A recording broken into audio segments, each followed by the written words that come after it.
Bismillahirrahmanirrahim. Assalamualaikum warahmatullahi wabarakatuh. Alhamdulillah, nahmaduhu wa nasta'inuhu wa nastahdihi wa nastaghfiruh wa na'udzu billahi min syururi anfusina wa min sayyiati a'malina. من يهده الله فلا مضل له ومن يضلله فلا هادي له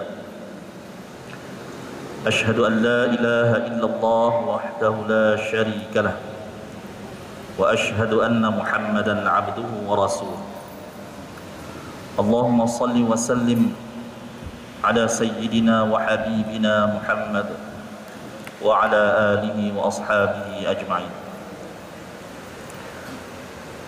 قال سبحانك لا علم لنا إلا ما علمتنا إنك أنت العليم الحكيم لا حول ولا قوة إلا بالله العلي العظيم.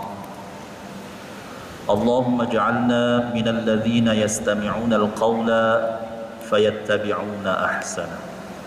ثم أما بعد. Muslimin muslimat, tuan-tuan dan puan-puan jamaah maghrib yang dirahmati Allah. Pertama-tama marilah kita memanjatkan setinggi-tinggi kesyukuran kita kehadirat Allah Subhanahu wa taala atas nikmat iman dan Islam, nikmat kehidupan dan kesehatan, sehingga kita dapat lagi bertemu dalam majlis muzakarah ilmiah kuliah fiqh berpandu kepada kitab Al-Fiqhul Manhaji. Dan alhamdulillah, pada kuliah yang lepas kita telah masuk dalam perbincangan babut taharah ataupun bab bersuci, dan kita telah bincang khusus berkenaan dengan masalah air, masalah air dan beberapa jenis-jenis air yang boleh kita gunakan untuk bersuci, dan juga jenis air yang tidak boleh digunakan untuk bersuci. Itu juga kita sudah bincang dan terangkan kadar air, air yang dikatakan air yang sedikit dan juga air yang banyak mengikut ukuran ataupun ketetapan dalam mazhab Asy-Syafi'i, yang mana kadarnya itu ditentukan dengan kadar 2 qullah ataupun dua qalah. Idza kana al-ma'u qullatain lam yahmilil khabath. Apabila air itu 2 qalah, maka ia tidak mengandungi najis. Itu dasarnya, dalilnya yang dipegang oleh al-Imam Asy-Syafi'i. Maka ketetapan air yang sedikit atau banyak ini ditentukan dengan kadar 2 qalah. Apabila air itu kurang daripada 2 qalah, maka air itu dikatakan air yang sedikit. Jika air itu sampai kepada kadar 2 qalah ataupun lebih, maka itu air yang banyak. Jadi sedikit dan banyak ini dia mempengaruhi sebenarnya dalam sifat air itu. Contoh dalam air musta'mal, kita sudah bincang air musta'mal, yaitu air yang telah kita gunakan untuk mengangkat hadas. Contoh kita air itu kita guna untuk berwudu ataupun mandi junub, mandi janabah. Kemudian bekas air yang kita gunakan tadi kita tadah. Jadi air itu dikatakan sebagai air musta'mal, air yang telah digunakan untuk mengangkat hadas.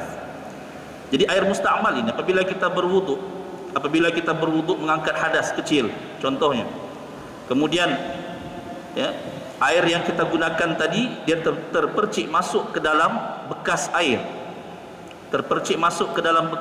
yang mana bekas air itu kandungannya kurang daripada 2 qalah, maka air itu juga dihukumkan sebagai air musta'mal. Jadi itu perlu kita ketahui kadar yang membezakan air yang sedikit dengan air yang banyak, 2 qalah. Baik, sekiranya tadi air bekas kita berwuduk tadi dia jatuh dalam bekas air yang melebihi 2 qalah, melebihi kadar 2 qalah, maka air tadi itu tidak terjejas sifatnya. Ia tetap dengan keadaan asalnya, yaitu air mutlak, suci dan menyucikan. Seperti kita ambil contoh hari itu, air kolam kita di bawah.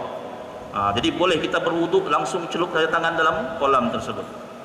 Ya. Walaupun banyak mana air masuk semula dalam kolam tadi, ia tidak menjejaskan. Sebab apa? Sebab dia melebihi daripada dua kolah. Begitu juga ya, sekiranya air itu terjatuh ke dalamnya najis. Air terjatuh ke dalamnya najis, ya, kandungan kurang daripada 2 kolah. Ya, sekiranya air itu kandungannya kurang daripada 2 kolah, maknanya air yang sedikit, maka dengan semata-mata najis jatuh ke dalamnya, maka air itu bertukar menjadi air mutanajis. Ya, air yang bernajis. Sama ada berubah sifatnya, ya, berubah sifatnya yang 3 tadi, sama ada berubah sifat bau, warna ataupun rasa, ataupun tidak berubah. Disebabkan air itu kurang daripada 2 kolah, maka dengan semata-mata jatuh najis ke dalamnya, maka dia dihukumkan sebagai air mutanajis, ya, yang tidak suci dan tidak boleh digunakan untuk bersuci. Tapi sekiranya najis tadi jatuh ke dalam bekas air yang kandungannya melebihi 2 kolah atau lebih, maka di sini kita perhatikan, ya, kita perhatikan. Sekiranya sifat air tadi tidak berubah, maka air itu tetap dihukumkan sebagai air mutlak. Ya. Sebab dia banyak, melebihi 2 kolah dan sifatnya tidak berubah. Kita kata bekas kolah yang besar di rumah itu jatuh najis daripada cicak kah, ya, ataupun tikus kah dan sebagainya, dan sifat air itu tidak berubah. Ya, sifat air tadi tidak berubah, maka air itu kekal dengan sifat asalnya, yaitu air mutlak, suci dan menyucikan. Tapi sekiranya berubah salah satu daripada 3 sifat yang kita sebutkan, yaitu bau, rasa dan warna. Bau itu mungkin kita boleh tahu, ya, bila air itu berubah, kita cedok dan kita hidu, dia bau, ada bau semacam bau busuk dan sebagainya, maka air itu telah berubah sifatnya. Ataupun mungkin warnanya berubah, najis tadi yang jatuh berwarna coklat dan air itu berubah menjadi coklat. Kita kata sifatnya sudah berubah. Tapi kalau rasa ini wallahu alam. Rasa ini kita tidak pernah coba lagi macam mana rasanya. Allah tahu, ada tuan-tuan yang mau coba kan, mau tahu macam mana rasanya nih kalau sudah berubah nih, jatuh najis. Lemak-lemak kah, atau rasa macam manis-manis kah? Wallahu alam. Cuma mungkin dari teorinya, ya, saya ingat dulu masa belajar dulu, ya, seorang guru sains, cikgu sainsnya, dia terangkan macam mana proses makanan tadi, ya, berjalan di dalam usus kita, kemudian dia keluar, dibuang menjadi najis. Dia kata dalam usus kita ni, makanan tadi dia akan melalui usus, kemudian dia akan lalu satu yang dipanggil hempedu. Hempedu, ya, ditapis bagian hempedu ni. Jadi ada kemungkinan katanya, ya, rasa najis itu adalah pahit, pahit seperti hempedu. Tapi wallahu alam, itu teori, dan saya tidak pernah cuba rasa, ya, tidak pernah cuba rasa itu macam mana dia punya, ya, wallahu alam. Baik, jadi bila berubah salah satu daripada sifat tersebut, walaupun air itu melebihi 2 kolah, ya, berubah salah satu sifatnya, walaupun air tadi melebihi 2 kolah, maka air itu dihukumkan sebagai air mutanajis, ya, yang tidak suci dan tidak boleh digunakan untuk bersuci. Itu. Ya, baik. Jadi itu yang sudah kita bincangkan pada kuliah yang lepas. Baik. Kemudian pengarang kitab ini, kitab Al-Fiqhul Manhaji ini, dia melihat ada kaitan antara perbincangan tentang air tadi dengan bekas yang digunakan untuk menyimpan air. Maka beliau melihat, ya, kepentingan untuk membincangkan tentang penggunaan bekas ini secara khusus. Oleh sebab itu dia meletakkan selepas perbahasan bab air, dia masuk perbahasan hukum menggunakan bekas. Jadi insyaAllah pada malam ini kita akan bincang tentang hukum penggunaan bekas. Ya, hukum penggunaan bekas. Baik, apa yang dimaksudkan dengan bekas, tuan-tuan? Bekas di sini ialah peralatan, ya, peralatan yang digunakan untuk mengisi cecair dan lain-lain. Maksudnya bekas sama ada baldi atau baskom, ya, ember dan sebagainya, gelas, piring, pinggan, mangkuk, itu semua kita kata bekas. Periuk, ya, periuk belanga dan semuanya itu kita kata bekas. Jadi fokus perbincangan kita ialah tentang bekas, bukan perhiasan wanita. Ada beza ya. Malam ini kita bincang bekas saja dong. Ya, bukan, tidak ada kaitan dengan perhiasan orang perempuan. Baik. Jadi bekas tadi ialah peralatan yang digunakan untuk mengisi cecair dan lain-lain. Jadi berkenaan dengan hukum menggunakan bekas ini ada beberapa perbincangan, permasalahan yang perlu kita perhalusi. Yang pertama, hukum menggunakan bekas yang diperbuat daripada emas dan perak. Manalah tahu ada kita ni kan, di kalangan kita ni tuan-tuan, di rumahnya tu gelas, pinggan, mangkuk diperbuat daripada emas, ataupun baldi, beskomnya tu daripada perak. Bukan main lagi ya. Emas dan perak, bekas tadi diperbuat daripada emas dan perak. Baik. Jadi untuk masalah ini, hukum menggunakan bekas yang diperbuat daripada emas dan perak, ya, walaupun kita kata mungkin sekarang ini tidak berlaku, tak ada lagi orang yang menggunakan bekas daripada emas dan perak, tetapi kena tahu juga hukumnya masih berlaku. Ya, hukumnya masih berlaku. Ya, dan tidak dimansuhkan hukum tersebut. Maka hukumnya adalah haram. Ya, haram menggunakan bekas yang diperbuat daripada emas dan perak dalam semua bentuk penggunaan, sama ada untuk berwudu ataupun untuk minum, makan, memasak dan sebagainya. Ya, haram kita gunakan. Tu. Ya. Kecuali katanya, kecuali sekiranya darurah. Jadi darurah ini dia lain perbahasan. Darurah ini maksudnya dia terpaksa. Ya, lain akta ni. Akta di darurah dia ada akta tersendiri. Ya. Contohnya seperti tidak ada bekas lain yang boleh digunakan dan terpaksa menggunakan bekas tersebut yang diperbuat daripada emas dan perak, maka itu ya, dikecualikan. Ya, dikecualikan. Baik, jadi kita faham hukumnya adalah haram untuk sebarang bentuk penggunaan, sama ada menyimpan air atau makan dan minum. Di mana diambil dalilnya tuan-tuan dan puan yang dirahmati Allah?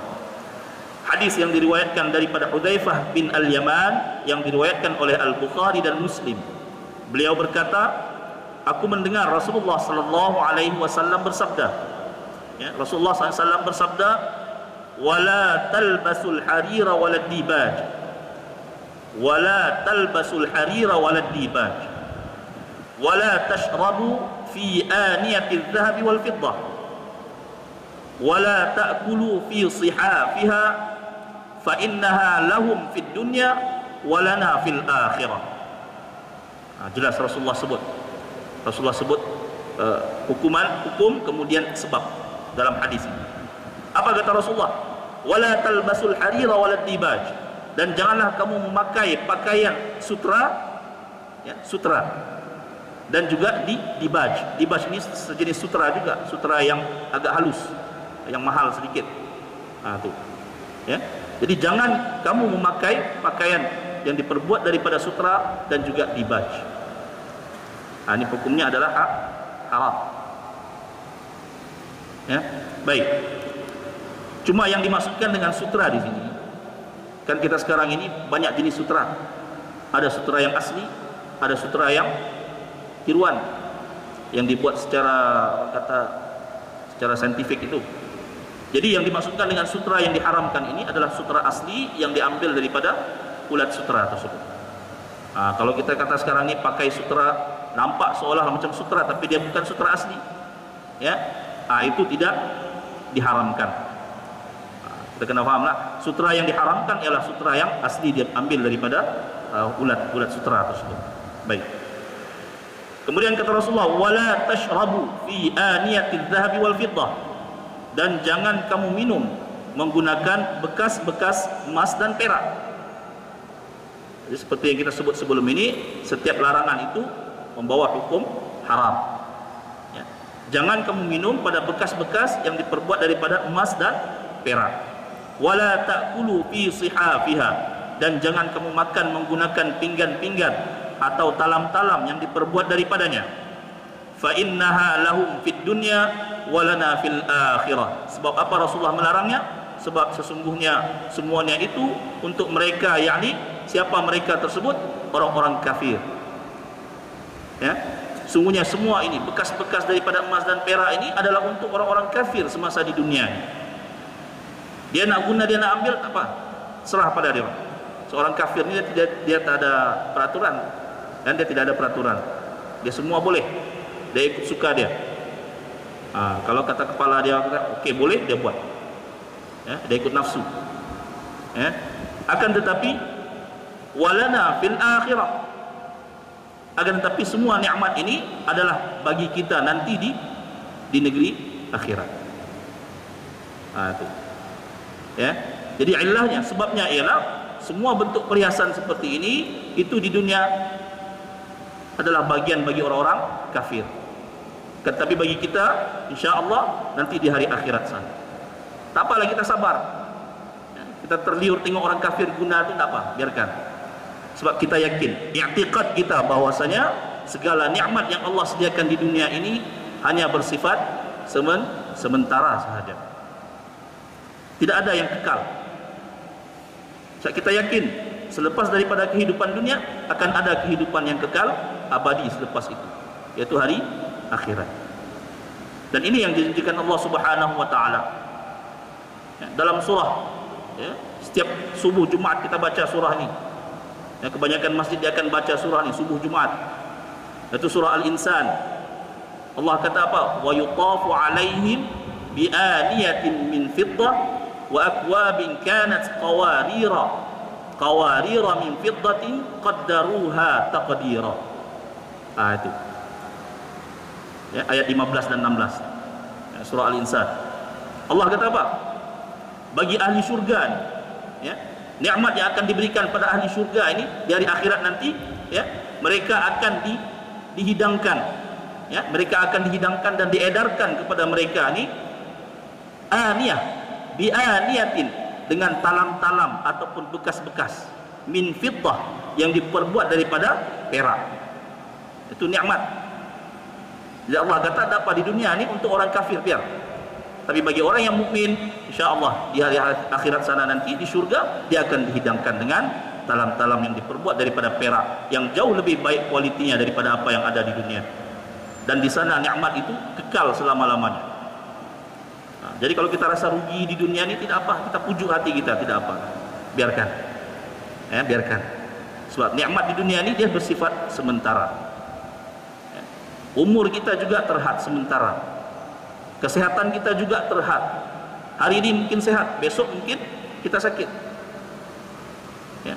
Dulu belia-belia kita ini muda-muda, bila sampai masa dia akan jadi beliau-beliau, ya, jadi tua balik.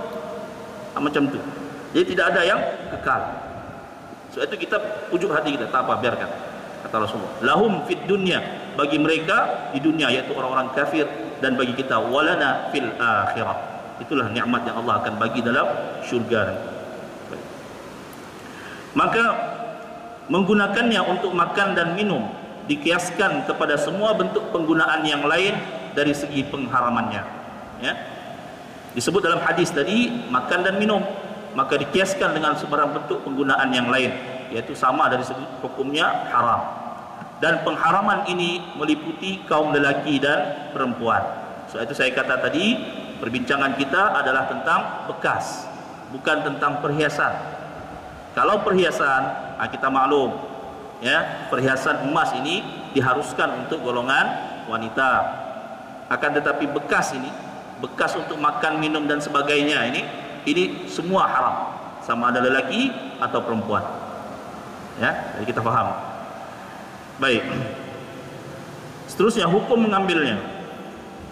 Hukum mengambilnya sebagai perhiasan dan seumpamanya, ya, hukum mengambilnya sebagai perhiasan dan seumpamanya juga sama dengan hukum menggunakannya. Oleh itu, selagi mana menggunakannya tidak diharuskan, maka selagi itu tidak harus mengambilnya. Ya, jadi ulama menetapkan dalam satu kaedah fiqh, dia kata ma haruma isti'maluhu harumat ittikhadhu. Apa yang haram digunakan, maka haram kita mengambilnya. Walaupun tidak digunakan, simpan saja jadi perhiasan, Ustaz, tidak apa, tak boleh, haram. So, bila kita simpan letak dalam rumah, lama-lama nanti, ya, ada pula keinginan kita untuk menggunakannya. Itu dia. Jadi sebelum perkara itu berlaku, maka kita sekat. Ma haruma isti'maluhu harumat ittikhadu. Apa yang haram digunakan, maka haram kita mengambilnya, menyimpannya. Gitu. Ya, jadi ini berkenaan dengan bekas yang diperbuat daripada emas ataupun perak, ya, emas dan perak. Jelas ya, tuan-tuan? Ya, jelas. Baik. Kemudian masalah yang kedua, kita masuk kepada masalah yang kedua, yaitu menggunakan bekas yang ditampal dengan emas atau perak. Yang tadi itu bekas diperbuat daripada emas dan perak. Yang ini bekas daripada tembaga atau logam dan sebagainya, tetapi ditampal menggunakan emas atau perak. Tampalannya itu daripada emas dan perak. Baik, jadi untuk masalah seperti ini dia ada perinciannya. Yang pertama, sekiranya bekas tersebut ditampal dengan emas, ya, bekas tadi ditampal dengan emas, maka hukumnya adalah haram secara mutlak. Kalau tampalannya daripada emas, hukumnya adalah haram. Sama ada sedikit tampalannya atau banyak, dia jadi haram. Itu kita tengok dia punya perincian, ya. Tampalan daripada emas, okey, stop, haram, tak boleh. Sikit ke banyak, dia tidak boleh. Baik, bagaimana sekiranya tampalan tadi diambil daripada perak? Tampalannya tadi diambil daripada perak, maka di sini, ya, hukumnya ada seperti berikut. Jika tampalan tadi sedikit, sekiranya tampalan tadi sedikit dalam kuantiti yang sedikit dan bukan untuk tujuan perhiasan, ya, bukan untuk tujuan perhiasan, maka hukumnya adalah harus. Kalau tadi tampalannya sedikit dan bukan niat untuk berhias, bukan sebagai perhiasan, maka dia harus. Boleh, ya, boleh kita gunakan. Itu yang pertama. Dan sekiranya, ya, tampalan daripada perak tadi dalam kuantiti yang banyak dan bertujuan untuk sebagai perhiasan, tujuannya untuk perhiasan dan banyak, maka hukumnya adalah haram. Kita tengok beza, ya, bezanya. Tadi sedikit dan bukan untuk perhiasan, maka hukumnya harus. Yang kedua ini banyak dan memang tujuannya untuk perhiasan, maka hukumnya adalah haram. Ya. Yang ketiga, jika sekiranya tampalan tadi daripada perak tadi dia banyak tapi bukan untuk perhiasan, ya, banyak tapi bukan untuk perhiasan, ataupun sedikit, tampalannya sedikit untuk tujuan perhiasan, maka hukumnya adalah makruh. Ya, hukumnya adalah makruh. Makruh ini maksudnya sebaik-baiknya ditinggalkan. Ya. Paham ya, tuan-tuan? Boleh. Kalau tadi katanya tampalannya banyak, sedikit, ya, tampalannya tadi sedikit, walaupun katanya untuk tujuan perhiasan, maka makruh hukumnya. Ataupun tampalannya banyak tapi bukan untuk tujuan berhias, itu juga adalah makruh. Yang menjadi haram ini sekiranya dia banyak dan tujuannya untuk berhias, itu adalah haram. Baik, dari mana diambil dalil ini yang mengatakan boleh tampal daripada perak? Hadis daripada Asim Al-Ahwal, ya, yang diriwayatkan oleh Imam Al-Bukhari. Beliau berkata, ra'aitu qadahan Nabiy sallallahu alaihi wasallam 'inda Anas bin Malik wa kana qad insada'a fasalsalahu bi fiddah. Qala Anas, laqad saqaitu Rasulullah sallallahu alaihi wasallam fi hadzal qadah aktsara min kadza wa kadza. Aku melihat periuk. Di sini dia terjemahkan periuk, ya. Qadah ini bekas, ya, bekas pun boleh, ya, periuk pun boleh. Aku melihat periuk Nabi SAW di sisi Anas bin Malik, ya, seorang sahabat. Periuk tersebut telah pun pecah. Kemudian tampalannya daripada perak, ya, periuk di sisi Anas nih, periuk Nabi milik Rasulullah, dan periuk itu telah pecah dan ditampal dengan perak. Kemudian Anas berkata, aku telah memberi minum kepada Rasulullah SAW menggunakan bekas ini lebih daripada sekian-sekian kali. Malahnya banyak kali jugalah Anas, ya, hidangkan minuman pada Rasulullah menggunakan bekas tersebut, bekas yang ditampal daripada perak. Daripada di sini maka diambillah hukum bahwasanya boleh menggunakan bekas yang ditampal daripada perak sekiranya ianya sedikit dan bukan untuk tujuan perhiasan. Ya, macam tadi memang bekas itu digunakan untuk Rasulullah minum dan bukan untuk tujuan perhiasan. Ya. Baik, itu masalah yang kedua. Baik, seterusnya masalah yang ketiga berkenaan dengan bekas. Menggunakan bekas yang dibuat daripada bahan bernilai selain daripada emas dan perak. Mungkin bekas itu dibuat daripada kita kata apa? Platinum kah? Ataupun kristal. Kristal dibuat daripada kristal ataupun mutiara. Bekas dibuat daripada mutiara atau yang daripada apa nama yang Cina suka ni, jet, batu jet yang hijau tu kan, batu jet hijau tu. Kalau yang masalah swasa ni dia ada masalah lain, dia ada hukum lain swasa. Ya, nanti kita jelaskan insyaallah swasa. Jadi yang ini selain daripada emas dan perak. Ya, biar macam mana mahal nilainya sekalipun, maka hukumnya adalah harus. Sebab dalil yang datang depan kita ini yang menyebut tentang diperbuat daripada emas dan perak sahaja. Ya, diperbuat daripada emas dan perak. Itu yang dalil nas hadis tadi, larangan itu daripada emas dan perak. Adapun yang selain daripada itu, maka ia kekal dengan hukum asal, yaitu harus menggunakannya. Ya, harus menggunakan. Sebab kaedah asal untuk tiap-tiap sesuatu ini adalah harus. Al-aslu fil asya' al-ibahah. Kaedah asal untuk tiap-tiap sesuatu ini adalah harus. Sama ada untuk makan, semua boleh. Ya. Bab makan semua boleh kita makan. Itu asalnya, hukum asalnya.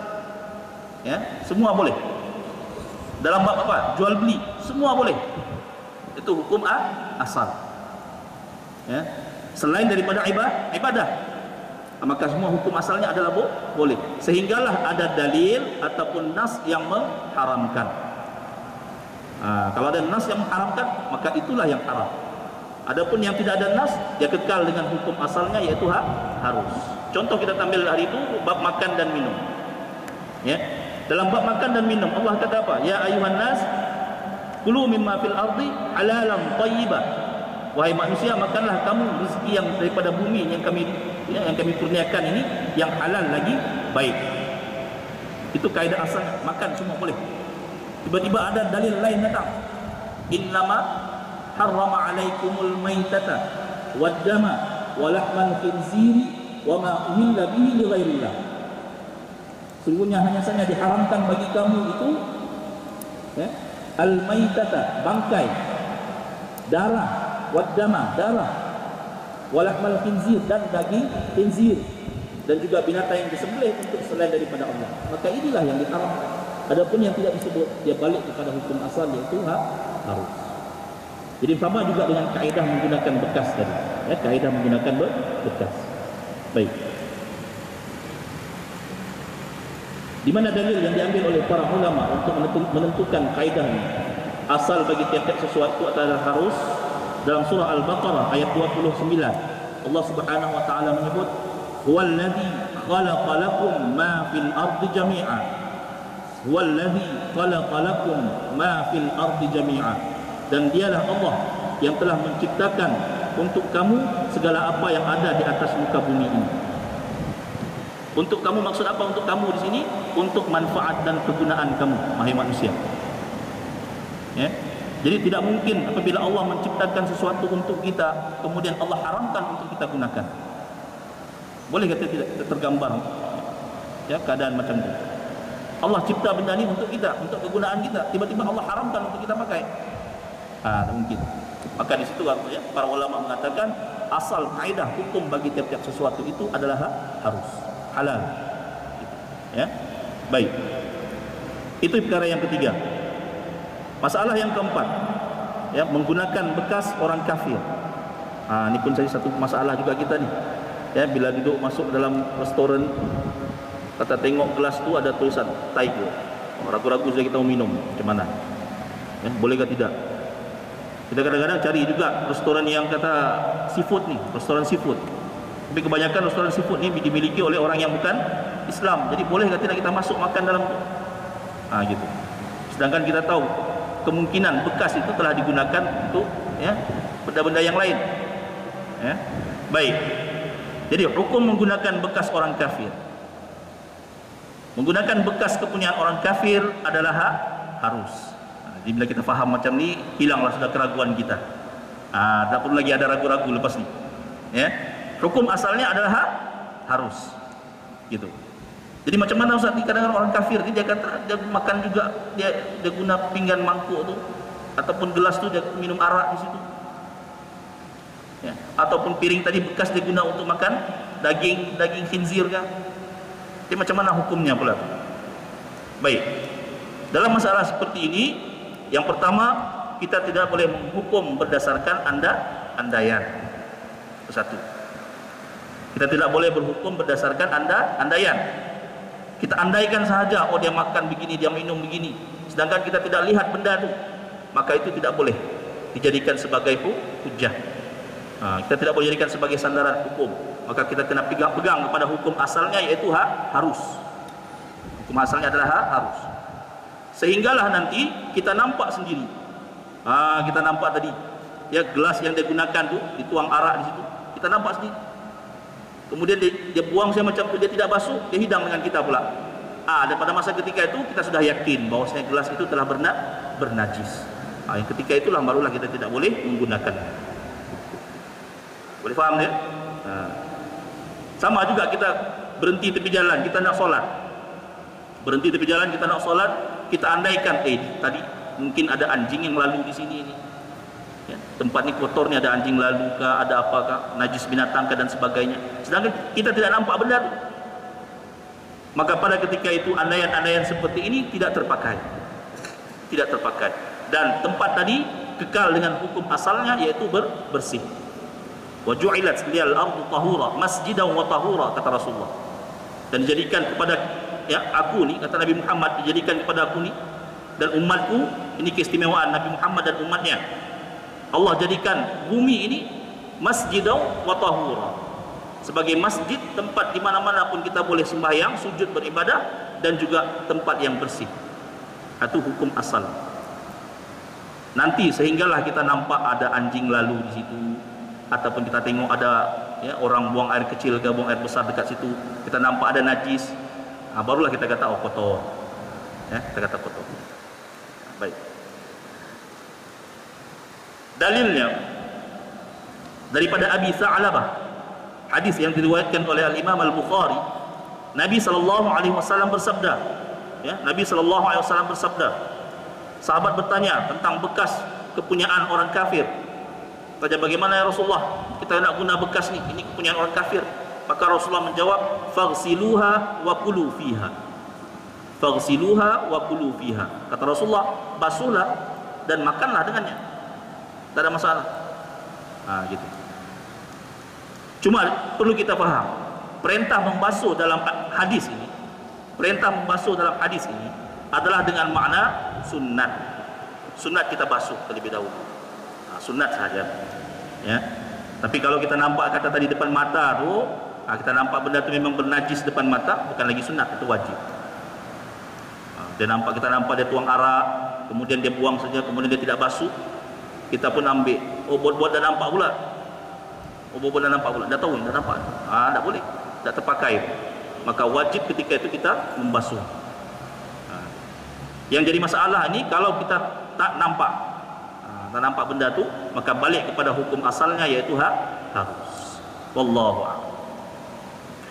Begitu juga begitu juga hukum menggunakan pakaian mereka dan seumpamanya, pakaian orang kafir, ataupun seumpamanya seperti berjabat tangan atau berpelukan dengan sahabat kawan-kawan kita yang bukan Islam ini. Kadang-kadang kita pun geli, masalah pun serba salah. Ini najis. Dia kata, kenapa najis? Ada kan ayat Al-Quran kata, innamal musyrikuna najasun. Sungguhnya orang-orang musyrik itu najis. Memang ada ayat, tapi kena faham. Najis yang dimaksudkan di sini bukanlah najis pada zahirnya. Bukan najis pada zahir, anggota badannya semua najis, tidak. Najis di situ adalah najis pada akidahnya, keyakinannya. Yang kotor adalah akidah, keyakinannya. Jadi tak ada masalah kalau kita nak bersalam dengan dia, nak berpelukan sebagai seorang kawan, ataupun bekas baju dia berpeluh, biar basah peluh macam mana sekalipun kita boleh pakai. Itu kalau kita nak pakai lah. Kalau sanggup pakai, pakai. Gitu. Atau bekas pinggan mangkuk macam tu, adalah harus. Baik. Itu berkenaan dengan menggunakan bekas orang-orang yang kafir. Jadi begitulah tadi tentang hukum menggunakan bekas yang diperbuat daripada emas dan perak, begitu juga bekas yang ditampal daripada emas atau perak, dan juga bekas yang dibuat selain daripada emas dan perak, dan juga bekas orang-orang kafir. Jadi jelaslah kepada kita. Baik. Kemudian yang berkaitan dengan masalah ini tadi, yang banyak juga berlaku perbahasan di kalangan kita ni, ya, orang-orang awam ni, yaitu hukum memakai perhiasan yang khusus bagi wanita. Memakai perhiasan yang khusus bagi wanita, itu satu, ya. Baik, sekiranya perhiasan itu memang kita dah tahu dia khusus untuk orang perempuan, orang wanita. Contoh seperti apa? Rantai, anting-anting, gelang, ya. Kita nampak rantai ini memang semua orang kata ini untuk orang perempuan. Nah, gitu. Anting-anting pun kita kata ini mesti untuk orang perempuan. Jadi perhiasan itu adalah khusus untuk wanita. Baik, sekiranya perhiasan itu khusus untuk wanita, sama ada dia diperbuat daripada emas atau perak, maka ia haram untuk lelaki.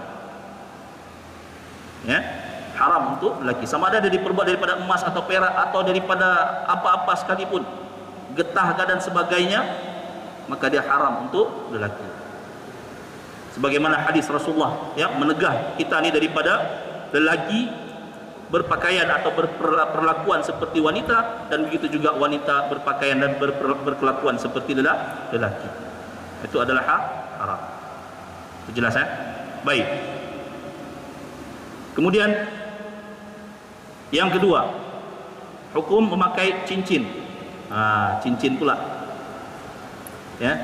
Cincin ini pun kita kata perhiasan untuk wanita juga, kan? Kita kata ini perhiasan untuk wanita, cincin. Tapi kita kena ingat, cincin ini ada pengecualian. Ada pengecualian dari segi hukumnya bagi lelaki. Baik, pengecualian dari segi mana? Yaitu memakai cincin yang diperbuat daripada perak. Kalau emas, bab emas ini semua lelaki tak boleh. Jadi kita kata emas ni yang lelaki ni satu saja yang boleh, warga emas. Itu, ya, warga emas saja kita boleh. Lelaki ni boleh warga emas, ya. Tapi kalau emas itu tak boleh. Ya, baik. Jadi bagaimana dengan cincin yang diperbuat daripada perak? Cincin yang dibuat daripada perak itu hukumnya adalah harus, bukan kata haram. Ini kita jumpa orang kata pakai cincin daripada perak ini haram ni. Beratlah. Ya, dia adalah harus hukumnya, dan ada dalilnya. Ya, dalil dari Rasulullah SAW. Ya, dalilnya yang diriwayatkan Rasulullah SAW pernah memakainya, memakai cincin daripada perak. Hadis yang diriwayatkan oleh Anas bin Malik radhiyallahu anhu, ya, beliau berkata, apabila Nabi SAW ingin menulis surat kepada kerajaan Rom, ya, Nabi bila dia nak utus surat kepada kerajaan Rom, ya, untuk dakwah mereka, untuk bagi tahu tentang Islam dan sebagainya, maka baginda SAW telah diberitahu, baginda dimaklumkan bahwasanya mereka ni, orang-orang kerajaan Rom ini, mereka tidak akan membaca surat yang tidak ada cop mohor. Ya, kerajaan Rom ni dia sombong, action sikit. So, dia kerajaan yang besar pada masa itu, kan? Rom dan Parsi. Jadi protokolnya kerajaan Rom ni, surat yang tidak ada cop mohor dia tidak akan layak, dia buang macam tu. Maka Nabi apabila dia nak mengutus surat untuk tujuan dakwah ini, Nabi pun ambil cincin beliau dan jadikan sebagai cop mohor. Dan di atas cincin itu tertulis kalimah Muhammadur Rasulullah. Atas cincin tersebut tertulis kalimah Muhammadur Rasulullah. Maka Anas berkata, faka'anni anzuru ila bayadhihi fi yadihi sallallahu alaihi wasallam. Seolah-olah dia kata, aku melihat kilauan keputihan cincin Nabi itu di atas tangan baginda. Dia lihat sampai macam tu sekali cincin perak milik Rasulullah mengkilat, berkilau. Dia nampak, ya, Nabi pegang cincin tu dan jadikan sebagai cop mohor. Itu masalah cincin. Jadi jangan kita kata cincin pun haram terus, kata haram. Dia ada nasnya, ada dalil, ya, ada dalil sandaran. Baik, itu satu. Kemudian para ulama bersepakat, ya, dibenarkan menurut kesepakatan ulama, kerana ia datang, hukum memakai cincin daripada perak ini dibenarkan menurut kesepakatan ulama kerana ia datang dari riwayat yang sahih bahawa Rasulullah sallallahu alaihi wasallam memiliki cincin perak, dan begitu juga para sahabat Khulafaur Rasyidin yang datang selepas baginda. Mereka juga menggunakan kaedah tu, cop surat. Guna tu. Ya. Baik, adapun cincin emas. Ini cincin emas seperti yang kita sebut tadi, maka dia haram secara mutlak untuk orang-orang lelaki. Ya, cincin emas tak boleh. Emas-emasnya untuk lelaki tak boleh. Baik, cuma sebahagian ulama dia menghadkan penggunaan perak tadi itu bagi lelaki hanya kepada cincin sahaja. Untuk cincin perak sahaja yang boleh kita guna. Bab perak-perak ni cincin saja yang boleh kita guna. Lain daripada itu tak boleh. Pen ke, atau apa, butang baju ke, lighter daripada emas, ataupun tempat abu rokok tu daripada emas atau perak, itu tak boleh. Cincin saja yang boleh. Baik, itu berkenaan dengan menggunakan cincin. Boleh? Habis. Lagi sedikit. Boleh? 5 minit. Okey, baik. Kemudian yang seterusnya emas putih. Ini emas putih. Dia ada 3. Emas putih, suasa dengan platinum. Ya, emas putih, suasa dengan platinum. Jadi 3 benda ni dia sebenarnya berbeza. Kadang-kadang kita keliru. Kita kata emas putih itulah platinum, atau platinum itu emas putih. Dia berbeza 3 ni. Ya. Jadi setelah dibahas oleh yang pakar-pakar dalam bidang bidang yang berkenaan dengan ini, kandungan-kandungan logam ini, ya, mereka menyatakan bahwasanya ketiga-tiga ini adalah benda yang berbeza. Emas putih lain, platinum lain, dan juga kita kata suasa pun lain. Tak sama. Baik, emas putih dia kata kandungannya itu sama dengan emas kuning, emas biasa. Cuma dia ditambah sedikit satu unsur logam itu untuk menghilangkan warna kuningnya, sehingga dia menjadi warna putih. Tapi dia emas juga. Maka di sini muzakarah Majlis Kebangsaan, Majlis Fatwa Kebangsaan kali ke-52, mereka menetapkan oleh sebab kandungan emas putih sama dengan kandungan emas, maka hukumnya juga adalah haram untuk emas putih. Ya. Baik, adapun platinum ini dia berbeza, dia bukan emas. Dia bukan emas, bukan juga suasa. Maka itu dihukumkan harus. Kadang-kadang kita ni tersilap juga. Platinum itu kita kata emas putih. Sebenarnya dia berbeza. Platinum lain, emas putih dia lain. Mau tahu macam mana bezanya? Hantar pergi kedai emas lah. Hantar kedai emas, suruh dia bakar. Mereka kata benda tu boleh cair, boleh diasingkan, itu emas lah itu. Kalau platinum dia lain. Ya. Kalau menurut fakta yang Allah alam, ya, yang saya terbaca tu, dia kata emas ini dia boleh lebur dalam takat didih 1000 darjah Celsius.